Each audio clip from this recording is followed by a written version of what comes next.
ಕರ್ತನಲ್ಲಿ ಪ್ರೀತಿಯ ಆಸರೆ ಟಿವಿ ವೀಕ್ಷಕರೆಲ್ಲರಿಗೂ ಯೇಸುಕ್ರಿಸ್ತನ ಜೀವನ ಚರಿತ್ರೆ ಕಲಿತಿರುವಂಥ ಈ ಅಮೋಘ ಚರಿತ್ರೆ ಕಾರ್ಯಕ್ರಮಕ್ಕೆ ನಿಮ್ಮನ್ನು ಆತ್ಮೀಯವಾಗಿ ನಾವು ಸ್ವಾಗತಿಸ್ತೇವೆ. ಪ್ರಿಯ ವೀಕ್ಷಕರೇ, ಬಹಳ ಸುದೀರ್ಘದಿಂದ ಯೇಸುಕ್ರಿಸ್ತನ ಜೀವನ ಚರಿತ್ರೆಯನ್ನು ಈ ಕಾರ್ಯಕ್ರಮದಿಂದ ಕಲಿತಾ ಇದ್ದೇವೆ. ಮಾತ್ರವಲ್ಲ, ಈಗಾಗಲೇ ನಾವು ಯೇಸುಕ್ರಿಸ್ತನ ಜನನ ಸಮಯದಲ್ಲಿ ಅಥವಾ ಜನನ ಚರಿತ್ರೆಯನ್ನು ಕಲಿಯುವಂಥ ವೇಳೆಯಲ್ಲಿ ಅನೇಕ ವಿಷಯಗಳನ್ನು ಹಂತ ಹಂತವಾಗಿ ಸ್ಪಷ್ಟವಾಗಿ ನಾವು ಕಲಿತಾ ಇದ್ದೇವೆ. ಇದನ್ನು ನಾವು ಮುಂದುವರಿಸಲಿಕ್ಕೆ ಕೂಡ ಇವತ್ತು ಬಯಸ್ತೇವೆ. ನಮ್ಮ ಮಧ್ಯದಲ್ಲಿ ಕಲಿಸಿಕೊಡೋದಕ್ಕಾಗಿ ಬೆಂಗಳೂರಲ್ಲಿ ಸೇವೆ ಮಾಡ್ತಿರುವಂಥ ಪಾಸ್ಟರ್ ಸಜೀವರ್ಗೀಸ್ ಅವರಿದ್ದಾರೆ. ಅವರು IPC ಸಭೆ ಹಿರಿಯ ಸಭಾಪಾಲಕರು ಮಾತ್ರವಲ್ಲ, ಸತ್ಯವೇದ ಶಾಲೆಯ ಪ್ರಾಧ್ಯಾಪಕರು ಕೂಡ ಆಗಿರ್ತಾರೆ. ಯೇಸುಕ್ರಿಸ್ತನ ನಾಮದಲ್ಲಿ ಅವರನ್ನು ಸ್ವಾಗತಿಸೋಣ. Pastor, praise the Lord. Pastor, ಯೇಸುಕ್ರಿಸ್ತನ ಜನನ ನಾವು ಚರಿತ್ರೆಯನ್ನು ಕಲಿತಾ ಬರುವಾಗ ಯೇಸುಕ್ರಿಸ್ತನ ಜನನವಾಗಿರುವಂಥ ಅನೇಕ ಸಂಗತಿಗಳನ್ನು, ಅಲ್ಲಿ ಆದಂಥ ವಿಷಯಗಳನ್ನು ನಾವು ಕಲಿತಿದ್ದೇವೆ. ಈಗ ಆ ಯೇಸುಕ್ರಿಸ್ತನ ಜನನದಲ್ಲಿ ಮತ್ತು ಜನನವಾದ ನಂತರ ಆಗುವಂಥ ಘಟನೆಗಳನ್ನು ಮತ್ತಾಯನ ಸುವಾರ್ತೆ ಮತ್ತು ಲೂಕನ ಸುವಾರ್ತೆಯಲ್ಲಿ ಸ್ಪಷ್ಟವಾಗಿ ಬರಿತಾ ಇದ್ದಾನೆ. ಅದನ್ನು ನಮಗೆ ವಿವರಿಸ್ಬೋದಾ? ಖಂಡಿತ. ಇವತ್ತು ನಾವು ಯೇಸುಕ್ರಿಸ್ತನ ಜನನ ಮತ್ತು ಜನನದ ನಂತರ ನಡೆಯುವಂತಹ ಕೆಲವೊಂದು ಘಟನೆಗಳನ್ನು ನೋಡಿಕೊಳ್ಳೋಣ. ಯೇಸುಕ್ರಿಸ್ತನ ಜನನದ ಕುರಿತು ಲೂಕನ ಸುವಾರ್ತೆ 2ನೇ ಅಧ್ಯಾಯ ಮತ್ತು ಮತ್ತಾಯನ ಸುವಾರ್ತೆ 1ನೇ ಅಧ್ಯಾಯದಲ್ಲಿ ಸ್ಪಷ್ಟವಾಗಿ ಆ ಸಮಯಕ್ಕೆ ಸಂಬಂಧಪಟ್ಟಂತೆ ವಿವರಿಸಲಾಗಿದೆ. ಇದರಲ್ಲಿ ಲೂಕನು ಇನ್ನೂ ಸ್ವಲ್ಪ ವಿಸ್ತಾರವಾಗಿ, ಕೂಲಂಕಷವಾಗಿ, ನನ್ನ ಅನಿಸಿಕೆ ಈ ಯೋಹಾನನು ಮರಿಯಳಿಂದಲೇ ಈ ವಿಚಾರಗಳನ್ನು ತಿಳಿದಿರಬಹುದು. ಯಾಕಂದರೆ ಲೂಕನು ನಂತರದಲ್ಲಿ ಶಿಷ್ಯರ ಪೌಲನ ಜೊತೆಯಲ್ಲಿ ಕಾಣಿಸಿಕೊಡ್ತಾ ಇದ್ದ, ಪೌಲನ ಸಹಚರನಾಗಿದ್ದನು. ಆ ಸಮಯದಲ್ಲಿ ಯೋಹಾನೊಂದಿಗೆ ಮರಿಯಳು ಎಫೆಸೋಸ್ನಲ್ಲಿ ಇದ್ದದ್ದಾಗಿ ನಾವು ಚರಿತ್ರೆಗಳಿಂದ ಕಲಿಯುತ್ತೇವೆ. ಆದ್ದರಿಂದ ಲೂಕನು ಒಂದು ವೇಳೆ ಈ ಚರಿತ್ರೆಯನ್ನು ಬರೆಯುವ ಸಮಯದಲ್ಲಿ ಮರಿಯಳನ್ನು ನೇರವಾಗಿ ಸಂಧಿಸಿ ಆಕೆಯಿಂದ ವಿಷಯಗಳನ್ನು ಕೇಳಿಸಿಕೊಂಡು, ಆಕೆ ಬಾಯಿಂದ ಕೇಳಿಸಿಕೊಂಡು ಈ ವಿಷಯವನ್ನು ವಿವರಿಸಿರಬೇಕು. ಆದ್ದರಿಂದಲೇ ಇಷ್ಟು ಸ್ಪಷ್ಟವಾಗಿ ನಮಗೆ ಲೂಕನು ಅದನ್ನು ಬರೀಲಿಕ್ಕೆ ಕಾರಣ. ಏನೇ ಇರಲಿ, ಆ ಸಂದರ್ಭದಲ್ಲಿ ಆದಂತಹ ವಿಚಾರವನ್ನು ನಾವು ಲೂಕನ ಸುವಾರ್ತೆ 2ನೇ ಅಧ್ಯಾಯ 1ನೇ ವಚನದಿಂದ ಮುಂದಿನ ಭಾಗದಲ್ಲಿ ನಾವು ಕಾಣಲಿಕ್ಕೆ ಸಾಧ್ಯ. ಅಲ್ಲಿ ಮೊದಲನೇದಾಗಿ ನಾವು ಕಾಣುವಂಥದ್ದು, ಜೋಸಫನು ಮರಿಯಳೊಂದಿಗೆ ತಾವು ವಾಸ ಮಾಡಿದಂತಹ ನಜರೇತ್ ಎಂಬ ಪಟ್ಟಣದಿಂದ 90 ಮೈಲಿ ದೂರದಲ್ಲಿರುವ ಬೆತ್ಲೆಹೇಮ್ ಎಂಬ ದಾವೀದನ ಊರಿಗೆ ಅವರು ಬರ್ತಾ ಇದ್ದಾರೆ. ಒಂದು ವೇಳೆ ಕಾಲುದಾರಿಯಲ್ಲೋ ಅಥವಾ ಕತ್ತೆಯ ಮೇಲೆ ಪ್ರಯಾಣ ಮಾಡಿಕೊಂಡು ಒಂದು 3-4 ದಿವಸದ ಪ್ರಯಾಣದ ನಂತರ ಅವರು ಆ ಪಟ್ಟಣಕ್ಕೆ ಬಂದಿರಬೇಕು. ಅಲ್ಲಿ 2ನೇ ಅಧ್ಯಾಯ, ಲೂಕನ ಸುವಾರ್ತೆ 2ನೇ ಅಧ್ಯಾಯ 6ನೇ ವಚನದಲ್ಲಿ 5ನೇ ವಚನದಲ್ಲಿ, ನಜರೇತ್ ಎಂಬ ಊರಿನಿಂದ ಹೊರಟು ಯೂದಾಯದಲ್ಲಿರುವ ಬೆತ್ಲೆಹೇಮ್ ದಾವೀದನೂರಿಗೆ ಹೋದನು. ಆಗ ಮರಿಯಳು ಪೂರ್ಣ ಗರ್ಭಿಣಿಯಾಗಿದ್ದಳು. ಅವರು ಪ್ರಯಾಣ ಮಾಡಿ ಅಲ್ಲಿಗೆ ಬರ್ತಾ ಇದ್ದಾರೆ. ಇನ್ನು 6ನೇ ವಚನದಲ್ಲಿ, ಅವರು ಅಲ್ಲಿದ್ದಾಗ ಆಕೆಗೆ ದಿನ ತುಂಬಿತು. ಬಂದ ಮೇಲೆ ಆಕೆಯ ಹೆರಿಗೆಯ ಸಮಯ ಹತ್ತಿರವಾಯಿತು. ಒಂದು ವೇಳೆ ಆ ಸಮಯ ಔಗುಸ್ತ ಅರಸನು ಕಾನೇಶ್ಮೇರಿ ಬರೆಸಿಕೊಳ್ಳುವ ಆಜ್ಞೆ ಹೊರಡಿಸಿದ್ದರಿಂದ ಎಲ್ಲ ಊರಿನಿಂದ ಜನರು ಆ ಕಡೆ ಈ ಕಡೆ ಪ್ರಯಾಣ ಮಾಡುವಂತಹ ಸಮಯ. ಆದ್ದರಿಂದ ಸ್ವಾಭಾವಿಕವಾಗಿ ಛತ್ರಗಳಲ್ಲಿ ಸ್ಥಳಾವಕಾಶ ಇಲ್ಲದಂತಹ ಒಂದು ಸಮಸ್ಯೆ ಅವರಿಗೆ ಉಂಟಾಯಿತು. ವೇದ ಪಂಡಿತರು ಹೇಳುವಂಥದ್ದು, ಯೇಸುಕ್ರಿಸ್ತನನ್ನು ಮರಿಯಳು ಹೆಡೆದು ಬಟ್ಟೆಯಲ್ಲಿ ಸುತ್ತಿ ಛತ್ರದಲ್ಲಿ ಸ್ಥಳವಿಲ್ಲದ ಕಾರಣ ಗೋದಲಿಯಲ್ಲಿ ಮಲಗಿಸಿದಳು. ಸ್ಪಷ್ಟವಾಗಿ ಬರೆದಿದೆ. ಆದರೆ ಯೇಸು ಸ್ವಾಮಿ ಹುಟ್ಟಿದ್ದು ಗೋದಲಿಯಲ್ಲಿ ಅಲ್ಲ ಅಂತ ನಾನು ಹೇಳಿದೆ. ವೇದ ಪಂಡಿತರು ಸ್ವಾಭಾವಿಕವಾಗಿ ಎಲ್ಲರೂ ಅಂಗೀಕರಿಸುವಂತಹ, ಅಂದರೆ ಜಸ್ಟಿನ್ ಮಾರ್ಟಿಯರ್ ಮುಂತಾದಂತಹ ಆದಿಪಿತೃಗಳು ಹೇಳಿದಂತಹ ಸಂಗತಿ ಏನೆಂದರೆ, ಬೆತ್ಲೆಹೇಮಿಗೆ ಬರುವಂತಹ ದಾರಿಯಲ್ಲಿ ಅನೇಕ ಗುಹೆಗಳಿದೆ, ಗುಹಾದ್ವಾರಗಳಿದೆ. ಅಲ್ಲಿ ಎಲ್ಲ ಕುರಿ ಮೇಯಿಸುವಂಥವರು, ಕುರುಬರುಗಳೆಲ್ಲ ವಿಶ್ರಾಂತಿ ಪಡೆಯುವಂತಹ ಸ್ಥಳಗಳಾಗಿತ್ತು. ಅಂತಹ ಖಾಲಿ ಬಿದ್ದ ಯಾವುದಾದ್ರೂ ಒಂದು ಗುಹೆಯಲ್ಲಿ ಯೇಸು ಸ್ವಾಮಿಗೆ ಜನ್ಮವನ್ನು ಕೊಟ್ಟು ಅನಂತರ ಗೋದಲಿಯಲ್ಲಿ ಮಲಗಿಸಿರು ಎಂಬುದಾಗಿ. ಯಾಕಂದರೆ ಆ ಗುಹಾದ್ವಾರಗಳೇ ಗೋದಲಿಗಳಾಗಿತ್ತು. ಅಲ್ಲೇ ಕುರಿಗಳನ್ನು ಅವರು ಕಟ್ತಾಯಿದ್ರು, ಕುರಿಗಳನ್ನು ಮೇಯಿಸ್ತಾಯಿದ್ರು. ಹೆಚ್ಚು ಕುರಿಗಳಿರುವವರು ಹೊಲದಲ್ಲಿ ಬಿಡ್ತಾಯಿದ್ರು, ಸ್ವಲ್ಪ ಕುರಿಗಳಿರುವವರು ರಾತ್ರಿ ಸಮಯಗಳಲ್ಲೆಲ್ಲ ಗುಹೆಯೊಳಗೆ, ಅಂದರೆ ಏನು ಕೇವ್ಸ್ ಅಂತ ಹೇಳ್ತಾರೆ, ಅಂದರೆ ಕಲ್ಲಿನ ಅಥವಾ ಮಣ್ಣಿನ ಏನು ಸಣ್ಣ ಗುಹೆಗಳು, ಅದರೊಳಗೆ ಅವರು ಇರ್ತಾಯಿದ್ರು. ಅಂತಹ ಒಂದು ಗುಹೆಯಲ್ಲೇ ಯೇಸುಸ್ವಾಮಿಗೆ ಜನ್ಮ ಕೊಟ್ಟು ಅಲ್ಲೇ ಯೇಸುಸ್ವಾಮಿಯನ್ನು ಅವರು ಮಲಗಿಸಿರುವುದಾಗಿ ನಾವು ಲೂಕನ ಸುವಾರ್ತೆ ಆಧಾರದಲ್ಲಿ ನಮಗೆ ಕಲೀಲಿಕ್ಕೆ ಸಾಧ್ಯ.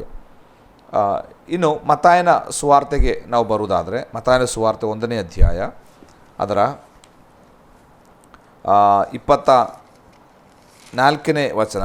ಆಗ ಯೋಸಫನು ನಿದ್ದೆ ತಿಳಿದಿದ್ದು ಕರ್ತನ ದೂತನು ಅಪ್ಪಣೆ ಕೊಟ್ಟ ಹಾಗೆ ತನ್ನ ಹೆಂಡತಿಯನ್ನು ಸೇರಿಕೊಂಡನು. ಆದರೆ ಆಕೆಯು ಗಂಡು ಮಗುವಿನ ಹಡೆಯುವ ತನಕ ಆಕೆಯನ್ನು ಅರಿಯಿಲ್ಲ. ಮಗುವಿಗೆ ಯೇಸು ಎಂದು ಹೆಸರಿಟ್ಟರು. ಲೂಕನು, ಮತ್ತಾಯನು ಅಷ್ಟೇ ಬರೀತಾ ಇದ್ದಾನೆ, ಆದರೆ ಲೂಕನು ಬಹಳ ವಿಸ್ತಾರವಾಗಿ ಆ ಘಟನೆಯನ್ನು ಆತನು ವಿವರಿಸ್ತಿರುವುದಾಗಿ ನಾವು ನೋಡುತ್ತೇವೆ. ಹೀಗೆ ಮಾನವ ಕುಮಾರನಾದ ಯೇಸು ಕ್ರಿಸ್ತನು ಪಾಲಸ್ತೀನ ಬೆತ್ಲೆಹೇಮ್ ಎಂಬ ಆ ಗ್ರಾಮದಲ್ಲಿ ಏನು ದೇವರ ವಾಗ್ದಾನದ ಪ್ರಕಾರ, ದೇವರು ಮುಂತಿಳಿಸಿದ ಪ್ರಕಾರ ಎಫ್ರಾತದ ಬೆತ್ಲೆಹೇಮಿನಲ್ಲಿ ಜನ್ಮವನ್ನು ತಾಳುತ್ತಾ ಇದ್ದಾನೆ. ಹಾಗೆ ಆ ಸಮಯದಲ್ಲಿ ಪಾಲಸ್ತೀನ್ ದೇಶದ ಬೆತ್ಲೆಹೇಮ್ ಎಂಬ ಗೋದಲಿಯಲ್ಲಿ ಆತನು ಜನ್ಮವನ್ನು ತಾಳುತ್ತಿರುವುದಾಗಿ ನಾವು ಇಲ್ಲಿ ಕಲಿಯುತ್ತೇವೆ. ಇನ್ನು 8ನೇ ವಚನದಿಂದ ನಾವು ಮುಂದಕ್ಕೆ ಹೋಗುವಾಗ, ಲೂಕ 2ನೇ ಅಧ್ಯಾಯ 8ನೇ ವಚನದಿಂದ ಮುಂದಕ್ಕೆ ಹೋಗುವಾಗ ದೇವರ ದೂತರು ಈ ಸಂಗತಿಯನ್ನು ಸಾರುತ್ತಿರುವುದಾಗಿ, ಅಂದರೆ ಯೇಸುವಿನ ಜನನವನ್ನು ಸಾರುತ್ತಿರುವುದಾಗಿ ನಾವು ನೋಡ್ತೇವೆ. ಆ ಸೀಮೆಯಲ್ಲಿ ಕುರುಬರು ಹೊಲದಲ್ಲಿದ್ದು ಕೊಂಡು ರಾತ್ರಿಯಲ್ಲಿ ತಮ್ಮ ಕುರಿ ಹಿಂಡನ್ನು ಕಾಯುತ್ತಿರಲಾಗಿ ಕರ್ತನ ದೂತನೊಬ್ಬನು ಬಂದು ಅವರ ಎದುರಿನಲ್ಲಿ ನಿಂತನು. ಕರ್ತನ ಪ್ರಭೆಯು ಅವರ ಸುತ್ತಲೂ ಪ್ರಕಾಶಿಸು ಅವರು ಬಹಳವಾಗಿ ಹೆದರಿದರು. ಆ ದೂತನವರಿಗೆ, ಹೆದರಬೇಡಿರಿ, ಕೇಳಿರಿ, ಜಗತ್ತಿಗೆಲ್ಲ ಮಹಾ ಸಂತೋಷವನ್ನು ಉಂಟು ಮಾಡುವ ಶುಭ ಸಮಾಚಾರವನ್ನು ನಿಮಗೆ ತಿಳಿಸುತ್ತೇನೆ.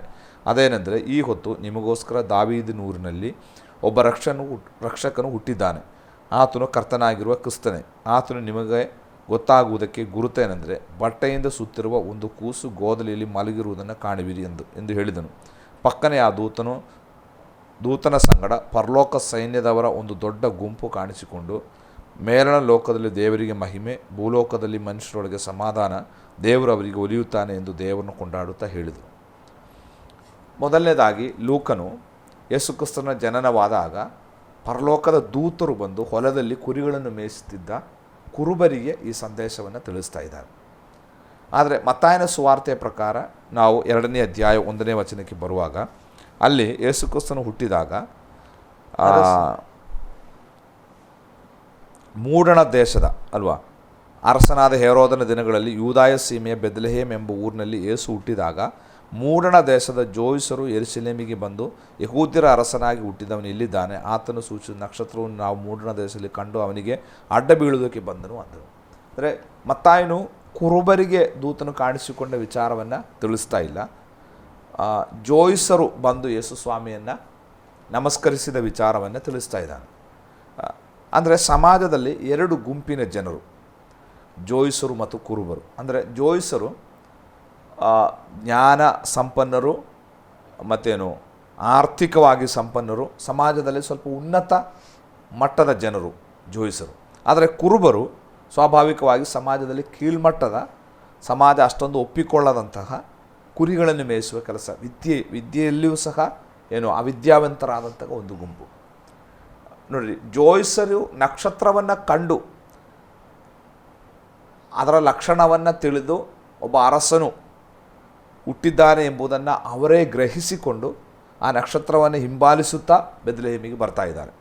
ಆದರೆ ಕುರುಬರು ಆ ನಕ್ಷತ್ರವನ್ನು ಕಂಡು ಇದು ಒಬ್ಬ ದೇವಕುಮಾರನ ಹುಟ್ಟನ್ನು ಸೂಚಿಸುವ ನಕ್ಷತ್ರ ಎಂಬುದಾಗಿ ಗುರುತು ಹಿಡಿಯುವಂತಹ ಜ್ಞಾನ ಅವರಿಗೆ ಇಲ್ಲದೆ ಇರುವುದರಿಂದ ನೇರವಾಗಿ ಪರಲೋಕದ ದೂತರೇ ಬಂದು ಆ ಸಂದೇಶವನ್ನು ಅವರಿಗೆ ತಿಳಿಸಿ ಆ ದೂತರು ಅವರನ್ನು ಬೆತ್ಲೆಹೇಮಿಗೆ ನಡೆಸುತ್ತಿರುವುದಾಗಿ ನಾವು ನೋಡುತ್ತೇವೆ.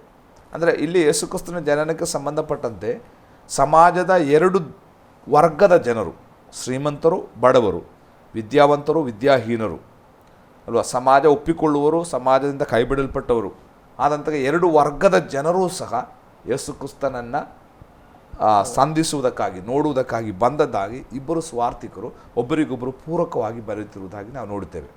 ಇದು ನಮಗೆ ಕೊಡುವಂತಹ ಪಾಠ. ಯೇಸುಕ್ರಿಸ್ತನು ಕೇವಲ ಬಡವರಿಗಾಗಿ ಅಥವಾ ಕೇವಲ ಸಂಪನ್ನರಿಗಾಗಿ ಅಲ್ಲ. ಅಲ್ಲಿ ಲೂಕನು ಬರೆಯುವಂತಹ ಒಂದು ಸ್ಪಷ್ಟ ಸಂದೇಶ ಏನಂತಂದರೆ, ಅದರ 10ನೇ ವಚನದಲ್ಲಿ, ಜನರಿಗೆಲ್ಲ ಮಹಾ ಸಂತೋಷವನ್ನು ಉಂಟು ಮಾಡುವ ಶುಭ ಸಮಾಚಾರವನ್ನು ನಿಮಗೆ ತಿಳಿಸಿ. ಇದು ಜನರಿಗೆಲ್ಲ ಅಂದರೆ ಒಂದು ವರ್ಗದ ಜನರಿಗಲ್ಲ, ಎಲ್ಲ ವರ್ಗದ ಜನರಿಗೆ. ಯೂನಿವರ್ಸಲ್ ಹ್ಯಾಪಿನೆಸ್, ಸಾರ್ವತ್ರಿಕವಾದ ಸಂತೋಷ ಕೊಡುವಂಥ ಒಂದು ಸಂದೇಶ. ಈ ಸಂದೇಶ ಎಲ್ಲ ಜನರಿಗೂ ಅವಶ್ಯಕವಾದ ಸಂದೇಶ. ಆದ್ದರಿಂದ ಯೇಸುಕ್ರಿಸ್ತನನ್ನು ಸಂಧಿಸುವುದಕ್ಕಾಗಿ ಈ 2 ವರ್ಗದ ಜನರನ್ನು ಪ್ರತಿನಿಧಿಗಳಾಗಿ ದೇವರು ಕರೆದುಕೊಂಡು ಬರುವಂಥದ್ದು. ಅಷ್ಟೇ, ನೀವು ಹೇಳಿದಾಗೆ 2 ಗುಂಪುಗಳ ಜನರಿಗೆ ಅಥವಾ 2 ವರ್ಗಗಳ ಜನರಿಗೆ ಜನರು ಏನು ಮಾಡ್ತಾರೆ, ಯೇಸು ಸ್ವಾಮಿ ನೋಡಲಿಕ್ಕೆ ಬರ್ತಾರೆ. ಈಗ ಮತ್ತಾಯನ ಸುವಾರ್ತೆಯಲ್ಲಿ ಮತ್ತಾಯನ ಬರೆಯುತ್ತಾ ಹೇಳ್ತಾನೆ, ಮೂಡಣ ದೇಶದ ಜೋಯಿಸರು ಎಂಬುದಾಗಿ. ಮೂಡಣ ದೇಶ ಅಂದರೆ ಯಾವುದು? ಅಂದರೆ ಇಸ್ರಾಯೇಲ್ನ ಅಥವಾ ಅಂದಿನ ಬೆದಲೆಹೇಮಿನ ಮೂಡಣ ಅಂತ ಅಂದರೆ ನಮ್ಮ ಈ ಕಡೆ ಏಷ್ಯಾ ಭೂಖಂಡದ ಭಾರತ, ಚೈನಾ, ರಷ್ಯಾ ಒಳಗೊಂಡ ಅಫ್ಘಾನಿಸ್ತಾನ ಒಳಗೊಂಡಂತಹ ಈ ಕಡೆ ನಮ್ಮ ದಿಕ್ಕಾಗಿದೆ ಮೂಡಣ ದಿಕ್ಕು ಅಂತ, ಅಲ್ಲಿಗೆ ಮೂಡಣ ಆಗ್ತದೆ ನಮ್ಮ ಸ್ಥಳ. ಆದ್ದರಿಂದ ಕೆಲವರು ಹೇಳ್ತಾರೆ ಭಾರತದಿಂದ ಹೋದವರಾಗಿದ್ದಾರೆ, ಹೀಗೆ ಅನೇಕ ಸ್ಥಳಗಳಿಂದ ಹೋದವರು ಅಂತ ಅವರದೇ ಆದಂಥ ವ್ಯಾಖ್ಯಾನವನ್ನು ಕೊಡುವರಿದ್ದಾರೆ. ಆದರೆ ನಾನು ಓದಿದಂತಹ ಒಂದು ಸಂಗತಿ, BC 721ರಲ್ಲಿ ಯೇಸು ಕ್ರಿಸ್ತರು ಹುಟ್ಟುವುದಕ್ಕಿಂತ 721 ವರ್ಷಗಳ ಹಿಂದೆ ಇಸ್ರಾಯೇಲ್ನ 10 ಗೋತ್ರಗಳು ಚದರಿಸಲ್ಪಟ್ಟವು. ನಾನು ಹೇಳಿದೆ ಚರಿತ್ರೆಯಲ್ಲಿ, ಅಂದರೆ ಅಶ್ಶೂರ್ಯರು ಬಂದು ಅವರನ್ನು ಹಿಡಿದುಕೊಂಡು ಹೋಗ್ತಾ ಇದ್ದಾರೆ. ಆ ಸಮಯದಲ್ಲಿ ಅವರ ನಾನಾ ಗೋತ್ರಗಳಲ್ಲಿ ನಾನಾ ಜನರೊಟ್ಟಿಗೆ ಬೆರೆಸಿಬಿಟ್ರು.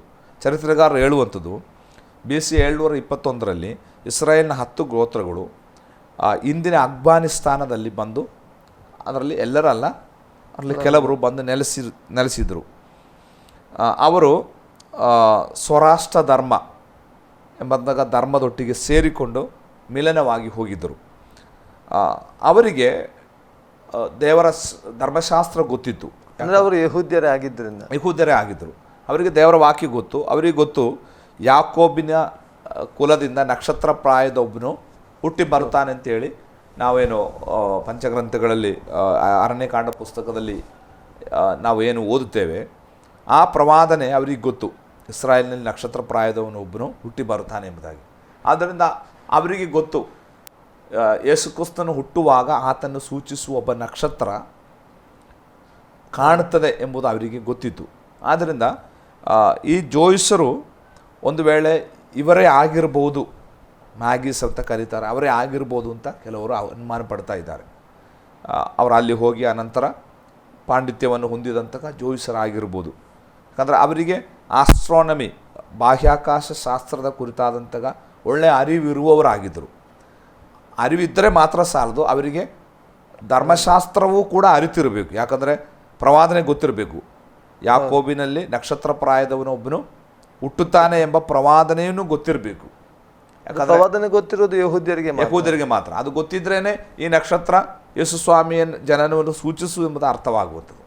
ಆದ್ದರಿಂದ ಅಫ್ಘಾನಿಸ್ತಾನ ಅಥವಾ ಈ ಕಡೆಯಿಂದ ಹೋದಂಥವರು ಆಗಿರ್ಬೋದು ಅಂತ. ಇನ್ನು ಅವರು ಎಷ್ಟು ಮಂದಿ ಅಂತ ನನಗೆ ಸ್ಪಷ್ಟವಲ್ಲ. ಸಾಮಾನ್ಯವಾಗಿ 3 ಜನ ಅಂತ 3 ಜನ. ಯಾಕಂದರೆ ಅವರು ಧೂಪ, ಬಂಗಾರ, ಧೂಪ ಮತ್ತು ರಕ್ತಬೋಳವನ್ನು ಕಾಣಿಕೆಯಾಗಿ ಕೊಟ್ಟರು ಅಂತ ಅಲ್ಲಿ ಬರೆದಿದ್ದರಿಂದ 3 ಮಂದಿ ಅಂತ ನಾವೊಂದು ನಿರ್ಧಾರಕ್ಕೆ ಬಂದಿದ್ದೇವೆ. ಅಲ್ಲಿ 3 ವಸ್ತುಗಳನ್ನು ಕೊಟ್ಟದ್ದರಿಂದ 3 ಮಂದಿ ಆಗಬೇಕು ಅಂತೂ ಇಲ್ಲ.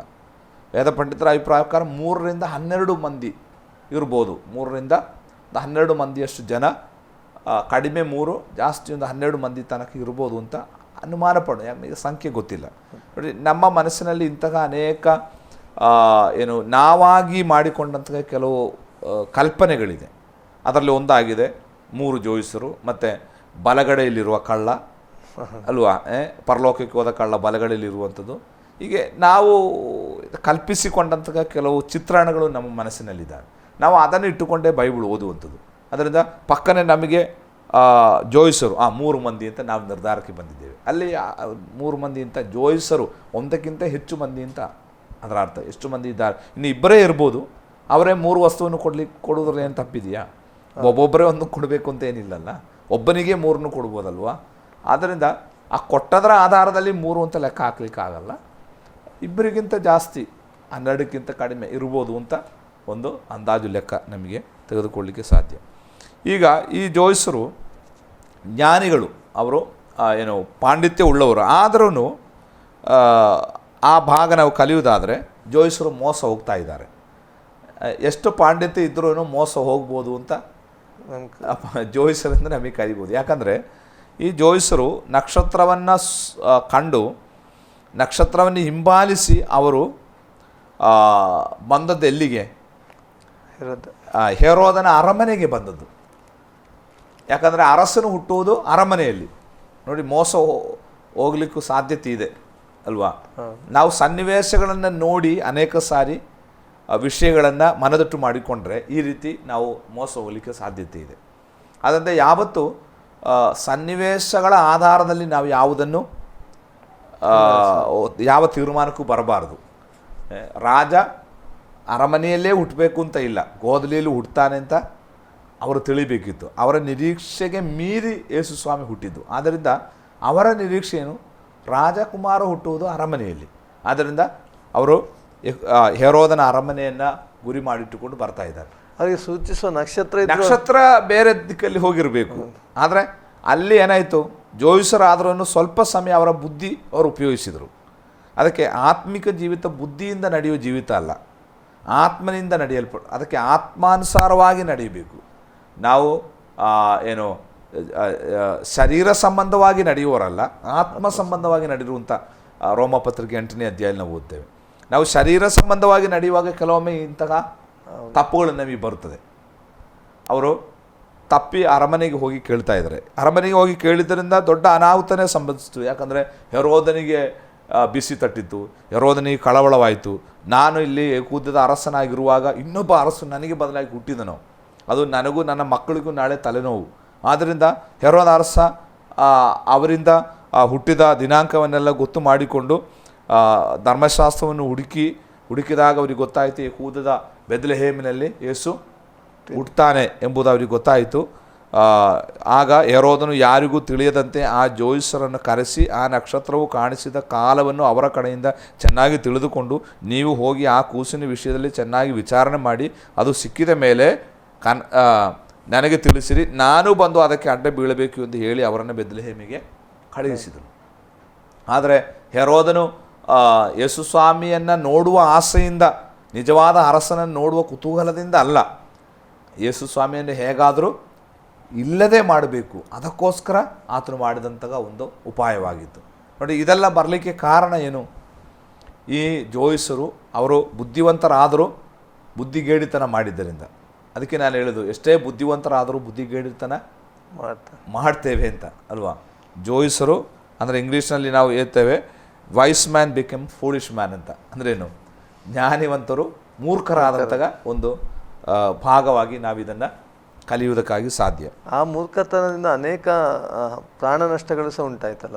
ಹೌದು, ಯಾಕಂದರೆ ಹೆರೋದನು ಅವರಿಂದ ಹುಟ್ಟಿದ ಕಾಲವನ್ನು ನಿರ್ಣಯಿಸಿ 2 ವರ್ಷಕ್ಕೆ ಕೆಳಗಿರುವ ಎಲ್ಲ ಗಂಡು ಮಕ್ಕಳನ್ನು ಕೊಲ್ಲಿಸಿದನು, ಆಜ್ಞೆ ಹೊರಡಿಸಿದನು. ಯಾಕಂದರೆ ಅವನೆನಿಸಿದ ಇದು ಎಲ್ಲಿ ಅಂತ ಗೊತ್ತಿಲ್ಲ, ಯಾರ ಮಗ ಅಂತ ಗೊತ್ತಿಲ್ಲ, ಆದ್ದರಿಂದ ಒಂದು ಸಾರ್ವತ್ರಿಕವಾಗಿ ಆಜ್ಞೆ ಹೊರಡಿಸಿಬಿಟ್ಟ, ಎಲ್ಲ 2 ವರ್ಷದ ಕೆಳಗಿನ ಗಂಡು ಮಕ್ಕಳು ಸಾಯಬೇಕೆಂಬುದಾಗಿ. ನೋಡ್ರಿ, ಮೋಶೆಯ ಕಾಲದಲ್ಲೂ ಇಂತಹ ಘಟನೆ ನಡೆಯಿತು. ಮೋಶೆ ಇಸ್ರಾಯೇಲರ ರಕ್ಷಕನಾಗಿ ವಿಮೋಚಕನಾಗಿದ್ದನು. ಅವನ ಹುಟ್ಟಿನ ಸಮಯದಲ್ಲೂ ಫರೋ ಅರಸನು ಆಜ್ಞೆ ಹೊರಡಿಸಿದ, ಎಲ್ಲ ಗಂಡು ಮಕ್ಕಳು ನೈಲ್ ನದಿಗೆ ಹಾಕಲ್ಪಡಬೇಕೆಂಬುದಾಗಿ. ಆವಾಗ ದೇವರು ಮೋಶೆಯನ್ನು ಒಂದು ನಾವೆಯಲ್ಲಿ, ಒಂದು ಪೆಟ್ಟಿಗೆಯಲ್ಲಿ ಕಾಪಾಡಿ, ಯಾವ ಅರಸನ ಅರಮನೆಯಲ್ಲಿ ಆಜ್ಞೆ ಹೊರಡಲ್ಪಟ್ಟಿತೋ ಅದೇ ಅರಮನೆಯಲ್ಲಿ ಆತನು ಬೆಳೆದನು ಎಂಬುದಾಗಿ ನಾವು ಮೋಶೆ ಚರಿತ್ರೆ ಕಲಿತೇವೆ. ಅದೇ ರೀತಿ ಇಸ್ರಾಯೇಲರ ರಕ್ಷಕನಾದ ಯೇಸು ಕ್ರಿಸ್ತನು, ಹೊಸ ಒಡಂಬಡಿಕೆಯ ಮಧ್ಯಸ್ಥನಾದ ಯೇಸು ಕ್ರಿಸ್ತನು ಹುಟ್ಟಿದಾಗಲೂ ಸೇಮ್, ಅಲ್ಲಿ ಫರೋನಾದರೆ ಇಲ್ಲಿ ಹೆರೋದನು ಮಕ್ಕಳನ್ನು ಕೊಲ್ಲಿಸುವಂತಹ ಆಜ್ಞೆ ಹೊರಡಿಸ್ತಾ ಇದ್ದಾನೆ. ಆದರೆ ಹೇಗೆ ಇಸ್ರಾಯೇಲರ ವಿಮೋಚಕನಾದ ಮೋಶೆ ಅದೇ ಸ್ಥಳದಲ್ಲಿ ಕಾಪಾಡಲ್ಪಟ್ಟನು, ಅದೇ ರೀತಿ ಲೋಕರಕ್ಷಕನಾದ ಯೇಸು ಸಹ ಸಂರಕ್ಷಿಸಲ್ಪಟ್ಟದಾಗಿ ನಾವು ಈ ಭಾಗದಿಂದ ಕಲಿಯುವುದಕ್ಕಾಗಿ ಸಾಧ್ಯ. ಅಷ್ಟೇ. ಈಗ ಇನ್ನೊಂದು, ಇಲ್ಲಿ ಹೆರೋದನ ವಿಷಯದಲ್ಲಿ ನೋಡುವಾಗ ಹೊಸ ಒಡಂಬಡಿಕೆಯಲ್ಲಿ ನಾವು ಓದ್ತಾ ಇರುವಾಗ ಅನೇಕ ಹೆರೋದನ ಬಗ್ಗೆ ನಾವು ನೋಡ್ತೇವೆ. ಈ ಹೆರೋದ ಯಾರು? ಅಂದರೆ ಈತನೇ ದೊಡ್ಡ ಹೆರೋದ ದ ಗ್ರೇಟ್ ಎಂಬುದಾಗಿ ನಾವು ಈತನ್ನೇ ವಿಶ್ಲೇಷಿಸ್ತೇವೆ. ಅಂದರೆ ರೋಮಿನ ಆಡಳಿತ ನಡೆಯುತ್ತಿರುವಾಗ ಯೂದಾಯ ಮತ್ತು ಗಲೀಲಾಯ ಸೀಮೆಗೆ ಅಧಿಪತಿಯಾಗಿದ್ದನು ಈ ಹೆರೋದನು. ಹೆರೋದನ ಕುಟುಂಬ, ಒಂದು ಕುಟುಂಬ ಅದು ಹೆರೋದಿಯರು ಎಂಬುದಾಗಿ ನಾವು ಒಂದು ವಿಭಾಗದ ಬಗ್ಗೆ ನೋಡಿದೆವು. ಹೆರೋದ ಗ್ರೇಟ್ನ ನಂತರ ಆತನಿಗೆ 3 ಮಕ್ಕಳು, ಗಂಡು ಮಕ್ಕಳಿದ್ದರು. ನನ್ನ ಪ್ರಕಾರ ಅವರಿಗೆ 5 ಮಕ್ಕಳು ಅಂತ ಅನಿಸ್ತದೆ. ಅದರಲ್ಲಿ 3 ಮಂದಿ ಗಂಡು ಮಕ್ಕಳು. ಅವರನ್ನು ಮತ್ತೆ ನಾವು ಸುವಾರ್ತೆಗಳಲ್ಲಿ ಕಾಣ್ತೇವೆ. ಹೆರೋದ ಅಂತಿಪ, ಹೆರೋದ ಅರ್ಕಲಾಯ, ಹೆರೋದ ಫಿಲಿಪ, ಈ 3 ಅವನ ಮಕ್ಕಳಾಗಿದ್ದಾರೆ. ಈ ಹೆರೋದನೇ ಬಹಳ ಕ್ರೂರಿಯಾದಂತಹ ಮನುಷ್ಯ. ಈ ಹೆರೋದನ ಬಗ್ಗೆ ಅನೇಕ ಕಥೆಗಳು ಚರಿತ್ರೆಗಳಲ್ಲಿ ನಾವು ಓದ್ತೇವೆ. ಅಂದರೆ ಅವನಷ್ಟು ಕ್ರೂರಿಯಾದ ಮನುಷ್ಯ ಬೇರೆ ಯಾರೂ ಇರಲಿಲ್ಲ ಅಂತ. ಹೆರೋದ 4 ಅಡಿ 4 ಇಂಚಂತೆ ಅವನಿಗೆ, ಅಂದರೆ ಕುಳ್ಳ, 4 ಅಡಿ 4 ಇಂಚು ಎತ್ತರ. ಅವನ ಎತ್ತರ ಸಣ್ಣವನಾದರೂ ಅವನು ತನ್ನ ಕೃತ್ಯಗಳಿಂದ ಎತ್ತರವಾಗಲಿಕ್ಕೆ ಶ್ರಮಿಸಿದ ಮನುಷ್ಯ. ತಾನು ಮಾಡಿದ ಕೆಲವು ಕುಯುಕ್ತಿಯ ಆಟಗಳಿಂದ ಜನರ ಮುಂದೆ ಎತ್ತರ ಆಗಲಿಕ್ಕೆ ಅವನು ಶ್ರಮಿಸಿದನೆಂಬುದಾಗಿ ಹೇಳ್ತಾರೆ. ಅವರೊಬ್ಬ ಒಳ್ಳೆ ಬಿಲ್ಡರ್ ಆಗಿದ್ದಂತೆ. ಅನೇಕ ಕೋಟೆಗಳನ್ನು, ಪಟ್ಟಣಗಳನ್ನು, ದೇವಾಲಯಗಳನ್ನು, ಯಹೂದ್ಯರಿಗೆ ದೇವಾಲಯ ಕಟ್ಟಿಕೊಟ್ಟದ್ದು ಇದೇ ಹೆರೋದನು. ಒಬ್ಬ ಬಿಲ್ಡರ್ ಆಗಿ ನಮಗೆ ಚರಿತ್ರೆಗಳಲ್ಲಿ ಕಾಣಲಿಕ್ಕೆ ಸಾಧ್ಯ. ಇವನು ಬಹಳ ಕ್ರೂರಿಯಾದ ಮನುಷ್ಯನಂತೆ.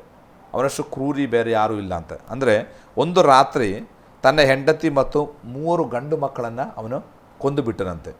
ಹೆರೋದನಿಗೆ ಬೇರೆ ಮಕ್ಕಳಿತ್ತು. ಮೊದಲಿದ್ದಂತಹ ಹೆಂಡತಿ ಮತ್ತು 3 ಗಂಡು ಮಕ್ಕಳನ್ನು ಇವನೊಂದೇ ರಾತ್ರಿ ಕೊಂದು ಬಿಟ್ಟನಂತೆ. ಮರುದಿವಸ ಅವನು ಮಾಡಿದ ಕೃತ್ಯಕ್ಕೆ ಬಹಳ ದುಃಖ ಆಯಿತು. ಅದಕ್ಕೆ ಅವನ ಆ ದುಃಖ ಮರೆಯುವುದಕ್ಕಾಗಿ ಒಂದು ದೊಡ್ಡ ಗೋಪುರವನ್ನೇ ಅವರ ಹೆಸರಿನಲ್ಲಿ ಕಟ್ಟಿದನಂತೆ. ಔಗಸ್ತ್ಯ ಚಕ್ರವರ್ತಿ, ಅಗಸ್ಟಸ್ ಕೈಸರ ಈ ಹೆರೋದನ ಕುರಿತಾಗಿ ಹೇಳಿದಂಥ ಒಂದು ಮಾತು, ಹೆರೋದನ ಮಗನಾಗುವುದಕ್ಕಿಂತ ಆತನ ಹಂದಿಯಾಗಿ ಹುಟ್ಟುವುದೇ ವಾಸಿ ಅಂತ ಚಕ್ರವರ್ತಿ ಹೇಳುವಂತ. ಅಂದರೆ ಈ ಹೆರೋದ ಅರಸನ ಕುರಿತು ರೋಮಿನ ಚಕ್ರವರ್ತಿ ಅಗಸ್ಟಸ್ ಕೈಸರ್ ಹೇಳಿದ್ದು, ಹೆರೋದನ ಮಕ್ಕಳಾಗಿ ಹುಟ್ಟುವುದಕ್ಕಿಂತ ಹೆರೋದನ ಮನೆಯಲ್ಲಿ ಹಂದಿಯಾಗಿ ಹುಟ್ಟುವುದೇ ವಾಸಿ ಅಂತ ಅವನು ಹೇಳಿದನಂತೆ. ಅಂದರೆ ಅವನ ಕಠಿಣತನ ಮತ್ತು ಕ್ರೂರತನ ಹೇಗಿತ್ತಂತಂದರೆ, ಅವನು 70 ವಯಸ್ಸಾದಾಗ ಅವನೊಂದು ಕೆಲಸ ಮಾಡಿದ. ಏನಂತಂದರೆ ಅವನು ಸಾಯಲಿಕ್ಕೆ ಹತ್ತಿರವಾಯಿತು ಅಂತ ಅವನಿಗೆ ಗೊತ್ತಾಯಿತು. ಅದಕ್ಕೆ ಹೆರೋದನಿಗೆ ಗೊತ್ತು, ತಾನು ಸಾಯುವಾಗ ಆ ರಾಜ್ಯದಲ್ಲಿರುವ ಯಾರೂ ಅವನ ಕುರಿತು ಆಳುವುದಿಲ್ಲ ಅಂತ ಅವನಿಗೆ ಗೊತ್ತಾಯಿತು. ಯಾಕಂದರೆ ಅವನು ಅಷ್ಟು ಕ್ರೂರಿಯಾದ ಮನುಷ್ಯ. ಅದಕ್ಕೆ ಅವನೇನು ಮಾಡಿದ ಗೊತ್ತಾ, 100 ಮಂದಿಯನ್ನು, ಸಮಾಜದಲ್ಲಿ ಪ್ರಮುಖರಾದ 100 ಮಂದಿಯನ್ನು ಆತನು ಬಂಧಿಸಿ ಸೆರೆಮನೆಯಲ್ಲಿ ಹಾಕಿದ. ಆಮೇಲೆ ತನ್ನ ಸೈನ್ಯಾಧಿಪತಿಗೆ ಅಪ್ಪಣೆ ಕೊಟ್ಟ, ನಾನು ಸಾಯುವಾಗ ಈ 100 ಮಂದಿಯ ತಲೆ ಕತ್ತರಿಸಬೇಕು. ಆವಾಗ ಏನಾಗ್ತದೆ, ಅವರ ಹೆಸರಿನಲ್ಲಿ ಅವರ ಹೆಂಡತಿ ಮಕ್ಕಳು ಆಳ್ತಾರೆ. ಆವಾಗ ಅದು ನಾನು ಸತ್ತದಕ್ಕೆ ಆಗ್ತದೆ ಅಂತ ಅವನು ಐಡಿಯಾ ಮಾಡಿದ. ಅದು ನಡೆದಿದ್ದೇ ಗೊತ್ತಿಲ್ಲ. ಅವನು ಆ ರೀತಿ ಏನು ಮಾಡಿದ, ಅಷ್ಟು ಕ್ರೂರಿಯಾದಂತಹ ಮನುಷ್ಯನಾಗಿದ್ದನಂತೆ ಹೆರೋದನು. ಆ ಹೆರೋದನು ಈ ಯೇಸು ಕ್ರಿಸ್ತನ ಜನನಕ್ಕೆ ಸಂಬಂಧಪಟ್ಟಂತೆ ಯೇಸುವನ್ನು ಕೊಲ್ಲಿಸುವುದಕ್ಕೆ ಪ್ರಯತ್ನಿಸಿದ. ಅದು ಸಿಕ್ಕದೇ ಇದ್ದದ್ದರಿಂದ 2 ವರ್ಷದ ಕೆಳಗಿರುವ ಎಲ್ಲ ಗಂಡು ಮಕ್ಕಳನ್ನು ಆತನು ಕೊಲ್ಲಿಸನು ಎಂಬುದಾಗಿ ನಾವು ನೋಡುತ್ತೇವೆ. ಆದರೆ ಎಷ್ಟೇ ಕ್ರೂರಿ ಆದರೂ ದೇವರು ಒಂದು ಪದ್ಧತಿ ನಮ್ಮ ವಿಚಾರದಲ್ಲಿ ಹಾಕಿರುವುದಾದರೆ ದೇವರ ಆ ಪದ್ಧತಿಯನ್ನು ನೆರವೇರಿಸ್ತಾರೆ. ನಾವೆಷ್ಟೇ ಅದಕ್ಕೆ ಪ್ರಕಟಣೆ ಪುಸ್ತಕದಲ್ಲಿ ಪೆರ್ಗಮ ಸಭೆಗೆ ಹೇಳುವಂಥ ಒಂದು ಸಂದೇಶವಿದೆ. ನೀನು ಸೈತಾನ್ನ ಸಿಂಹಾಸನ ಇರುವ ಸ್ಥಳದಲ್ಲಿ ಇರುವುದಾದರೂ ನಿನಗೆ ಕೊಂಚವೇ ಶಕ್ತಿ ಇದೆ ಎಂಬುದಾಗಿ ನಾನು ಬಲ್ಲೆನು. ನೀನಿರುವ ಸ್ಥಳ ಏನು, ಸೈತಾನ ಸಿಂಹಾಸನ ಇರುವ ಸ್ಥಳವಾದರೂ ಅವನ ಸಿಂಹಾಸನದ ಕೆಳಗೆ ನೀನು ಬದುಕಿದ್ರೂ ನೀನು ಹೆದರಬೇಕಾಗಿಲ್ಲ. ಯಾಕಂದರೆ ನಾನು ನಿನ್ನನ್ನು ಅಲ್ಲಿ ಸಾಕಲಿಕ್ಕೆ ಶಕ್ತನಾಗಿದ್ದೇನೆ ಎಂಬುದಾಗಿ ಆ ಪದದ ಅರ್ಥ. ಅದೇ ರೀತಿ ದೇವರು ನಮ್ಮನ್ನು ನಿಜವಾಗಿ ಕರೆದಿರುವುದಾದರೆ ಎಷ್ಟೇ ಕ್ರೂರಿಯಾದ ಚಕ್ರವರ್ತಿ ಬರಲಿ, ಎಷ್ಟೇ ಕ್ರೂರಿಯಾದ ಆಡಳಿತಗಾರರು ಬರಲಿ, ಗೌರ್ಮೆಂಟ್ ಬರಲಿ, ದೇವರ ಮಕ್ಕಳು ಭಯಪಡಬೇಕಾದ ಅವಶ್ಯಕತೆ ಇಲ್ಲ. ದೇವರು ನಮ್ಮ ಕುರಿತಾಗಿ ಒಂದು ಪದ್ಧತಿ ಇಟ್ಟಿರುವುದಾದರೆ ದೇವರ ಚಿತ್ತವಿಲ್ಲದೆ ನಮ್ಮ ತಲೆ ಒಂದು ಕೂದಲು ಉದುರುವುದಿಲ್ಲ, ಯಾರಿಗೂ ಅದನ್ನು ಉದುರಿಸುವುದಕ್ಕೂ ಸಾಧ್ಯವಿಲ್ಲ ಅಂತ ನಾವು ನಂಬಬೇಕು. ಪೌಲನ ಮಾತು ಹೇಳ್ತಾನೆ, ದೇವರು ನಮ್ಮ ಕೂಡ ಇರುವುದಾದರೆ ನಮ್ಮನ್ನು ಎದುರಿಸುವವರು ಯಾರು ಅಲ್ವಾ? ಯಾವುದಕ್ಕೂ ನಮ್ಮನ್ನು ಎದುರಿಸಲಿಕ್ಕೆ ಸಾಧ್ಯವಿಲ್ಲ. ಆದ್ದರಿಂದ ಪ್ರೇಕ್ಷಕರಲ್ಲಿ ನಮಗೆ ಹೇಳಿರುವಂಥದ್ದು, ನಿಮ್ಮ ಜೀವಿತದಲ್ಲಿ ಏನೇ ಸಮಸ್ಯೆಗಳಿದ್ದರೂ, ಎಲ್ಲ ನಿಮಗೆ ವಿರೋಧವಾಗಿ ನಡೆಯುತ್ತಿರುವುದಾದರೂ ನೀವು ಹೆದರಬೇಕಾದ ಅವಶ್ಯಕತೆ ಇಲ್ಲ. ದೇವರ ಚಿತ್ತ ನಿಮ್ಮ ಜೀವಿತ ನೆರವೇರುವುದಕ್ಕಾಗಿ ದೇವರ ಪದ್ಧತಿಯ ಭಾಗವಾಗಿದೆ ಇದೆಲ್ಲ. ಕೊನೆಯಲ್ಲಿ ದೇವರು ನಮಗೆ ಜಯವನ್ನು ಕೊಡಲಿಕ್ಕೆ ಶಕ್ತನಾಗಿದ್ದಾನೆ. ಆಮೇಲೆ ಪ್ರಿಯ ವೀಕ್ಷಕರೇ, ಬಹಳಷ್ಟು ಕಲಿತಾ ಇದ್ದೇವೆ ಇವತ್ತಿನ ಕಾರ್ಯಕ್ರಮದಲ್ಲಿ. ನಿಮಗೆ ಯಾವುದೇ ಸನ್ನಿವೇಶಗಳು ಎದುರಾದರೂ ದೇವರು ನಮ್ಮ ಜೊತೆಯಲ್ಲಿದ್ದಾನೆ. ಆ ಸನ್ನಿವೇಶವನ್ನು ಅನುಕೂಲವಾಗಿ ನಮಗೆ ಮಾರ್ಪಡಿಸುವನಾಗಿದ್ದಾನೆ ಎಂಬುದಾಗಿ ಹೇಳುತ್ತಾ ಇವತ್ತಿನ ಕಾರ್ಯಕ್ರಮನ ಮುಗಿಸ್ತೇವೆ. ಆಶ್ರಯ ಟಿವಿಯಲ್ಲಿ ಬಂದು ನಮಗೆ ವಿಸ್ತಾರವಾಗಿ ಯೇಸು ಕ್ರಿಸ್ತನ ಜನನ ಚರಿತ್ರೆಯನ್ನು ಜೀವನ ಚರಿತ್ರೆಯನ್ನು ಕಲಿಸುತ್ತಿರುವಂಥ ದೇವ ಸೇವಕರಿಗೆ ಆಸರೆ ಟಿ ಪರವಾದಂಥ ವಂದನೆಗಳು. Pastor praise Lord. ಇನ್ನೊಂದು ಸಂಚಿಕೆಯಲ್ಲಿ ನಾವು ಬರಲಿಕ್ಕಿದ್ದೇವೆ. ತಪ್ಪದೆ ವೀಕ್ಷಿಸಿ ನಿಮ್ಮ ನೆಚ್ಚಿನ ಆಸರೆ ಟಿವಿ. ವಂದನೆಗಳು.